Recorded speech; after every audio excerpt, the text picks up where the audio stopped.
عظیم Zimbabwe. جی ہاں، عظیم Zimbabwe, یہ وہ کھنڈرات ہیں جنہوں نے ایک پورے ملک کو نام دیا ہے۔ بالکل، اور یہ صرف کھنڈرات نہیں ہے، یہ ایک بہت بڑی ترقی یافتہ تہذیب کا مرکز تھے، وہ بھی 11ویں سے 15ویں صدی کے دوران۔ جی بالکل، وہاں اندازاً کوئی 18,000 لوگ رہتے تھے، ایک بڑا شہر تھا، اور یونیسکو نے بھی 1986 میں اسے عالمی ثقافتی ورثہ قرار دیا۔ اچھا، 18,000 لوگ، یہ تو کافی بڑی تعداد ہے، لیکن جو سب سے آپ کے حیران کن بات ہے وہ یہ کہ جب یورپین وہاں پہنچے تو وہ مان ہی نہیں رہے تھے کہ یہ افریقیوں نے بنایا ہے۔ جی، یہ ایک بہت بڑا مسئلہ رہا ہے۔ زمبابوے، شونا زبان میں پتھر کے گھر۔ بالکل، اور بنانے والے بھی وہی شونا بولنے والے بنٹو لوگ تھے، خاص طور پر جو کارنگا قبیلہ ہے ان کے آبا و اجداد۔ انہوں نے وہیں کا مقامی گرینائٹ پتھر استعمال کیا اور اسے اتنی مہارت سے تراشا اور ایک دوسرے پر رکھا کہ بیچ میں کسی گارے یا مسالے یعنی مورٹر کی ضرورت ہی نہیں پڑی۔ بغیر مورٹر کے؟ جی ہاں، بغیر مورٹر کے۔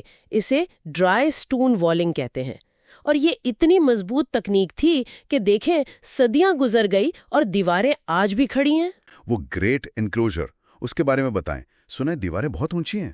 جی ہاں، وہ سب سے زیادہ متاثر کن ہے۔ دیواریں کہیں کہیں 10 میٹر سے بھی زیادہ اونچی ہیں اور پوری دیوار تقریباً 250 میٹر لمبی ہے۔ اندازہ ہے کہ اس میں کوئی 9 لاکھ، جی 9 لاکھ تراشے ہوئے پتھر کے بلاکس لگے ہیں۔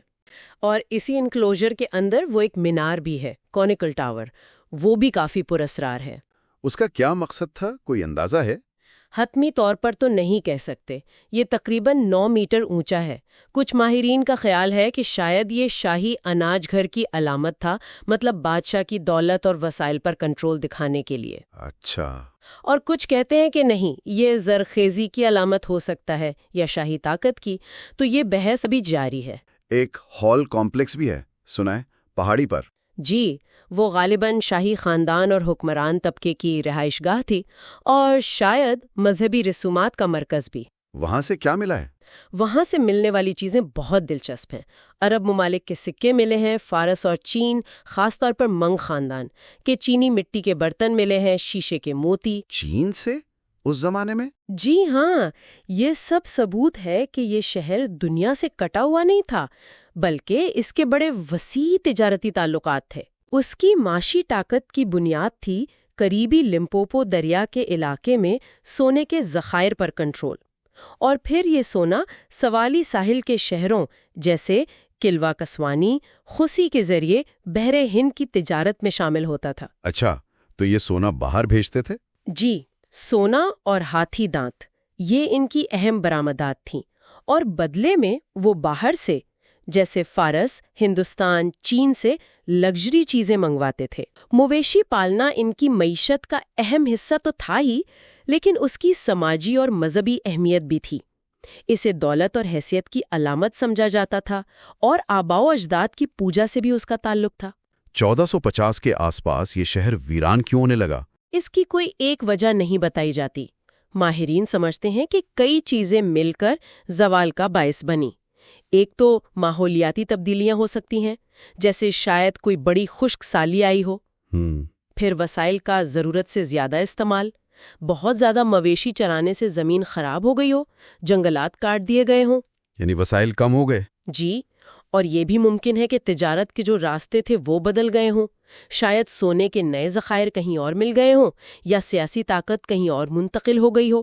اندرونی لڑائیاں بھی ہو سکتی ہیں۔ تو لوگ پھر وہاں سے چلے گئے؟ ہاں، آہستہ آہستہ آبادی کم ہوتی گئی اور لوگ غالباً نئے مراکز جیسے خامی اور متاپا کی طرف منتقل ہو گئے۔ 19ویں صدی میں جب یورپی نو آباد کار یہاں آئے، خاص طور پہ سیسل روڈز جیسے لوگ جو برطانوی توسیع پسندی کی علامت تھے، ان کے ایجنٹس نے یہ کہنا شروع کر دیا کہ اتنی شاندار جگہ مقامی افریقی بنا ہی نہیں سکتے۔ تو انہوں نے کیا کہا؟ کس نے بنایا؟ انہوں نے عجیب عجیب نظریے پیش کیے۔ کہا جی یہ تو ملکہ شیبا نے بنایا ہے، یا فونیقی آئے تھے یہاں، انہوں نے بنایا ہے۔ مقصد صاف تھا، مقامی افریقیوں کی تاریخ، ان کی کامیابیوں کو مٹانا یا کمتر دکھانا تاکہ ان کے اپنے نو آبادیاتی قبضے کو ایک طرح کا جواز مل سکے۔ اچھا، یعنی اپنی حکومت کو صحیح ثابت کرنے کے لیے تاریخ ہی بدل دو؟ بالکل، حالانکہ سائنسی ثبوت موجود تھے۔ 1929 میں ہی ایک برطانوی ماہر آثار قدیمہ تھیں، گرٹروڈ کیٹن تھامسن۔ انہوں نے وہاں کھدائی کی اور صاف صاف کہا، شواہد کی بنیاد پر، کہ یہ مکمل طور پر مقامی افریقی وراثت ہے۔ لیکن اس وقت کی جو روڈیشیا کی سفید فام حکومتیں تھیں، انہوں نے اس سچائی کو ماننے سے انکار کیا اور کئی دہائیوں تک اسے دبائے رکھا۔ لیکن آج تو صورتحال مختلف ہے۔ آج تو عظیم زمبابوے، جدید ملک زمبابوے کے لیے ایک بہت بڑی قومی علامت ہے۔ جی ہاں، بالکل، ملک کا نام اسی جگہ سے لیا گیا ہے۔ ان کا جو قومی پرندہ ہے وہ پتھر کا بنا ایک مجسمہ تھا جو یہیں کھنڈرات سے ملا تھا۔ وہ ان کے جھنڈے پر ہے، کرنسی پر ہے۔ یہ ان کے لیے فخر کی بات ہے۔ یہ تو اچھی بات ہے، لیکن کیا اب بھی کچھ مسائل ہیں اس جگہ سے متعلق؟ ہاں، کچھ ہے۔ ایک تو یہ کہ نوآبادیاتی دور میں یہاں سے بہت سی قیمتی چیزیں، خاص طور پر وہ پتھر کے بنے پرندوں کے مجسمے، لوٹ کر باہر لے جائے گئیں۔ ان میں سے کچھ آج بھی جنوبی افریقہ کے کیپ ٹاؤن کے عجائب گھروں میں ہیں۔ اوہ، تو وہ واپس نہیں آئے؟ ابھی تک تو نہیں۔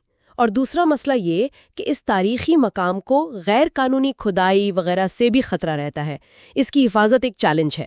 تو خلاصہ یہ کہ عظیم زمبابوے صرف پتھروں کا مجموعہ نہیں، بلکہ افریقی ذہانت، ان کی منصوبہ بندی، ان کی انجینئرنگ اور دنیا کے ساتھ ان کے روابط کا ایک زبردست ثبوت ہے۔ اور یہ بات ہمیں سوچنے پر مجبور کرتی ہے کہ تاریخی مقامات اور ان سے جڑی ہوئی جو کہانیاں ہوتی ہیں وہ کس طرح کسی قوم کی شناخت بناتی ہیں، اور اگر تاریخ کو مسخ کیا جائے یا چھپایا جائے تو اس کا کسی قوم کی اجتماعی یادداشت پر کتنا گہرا اور دیرپا اثر پڑ سکتا ہے۔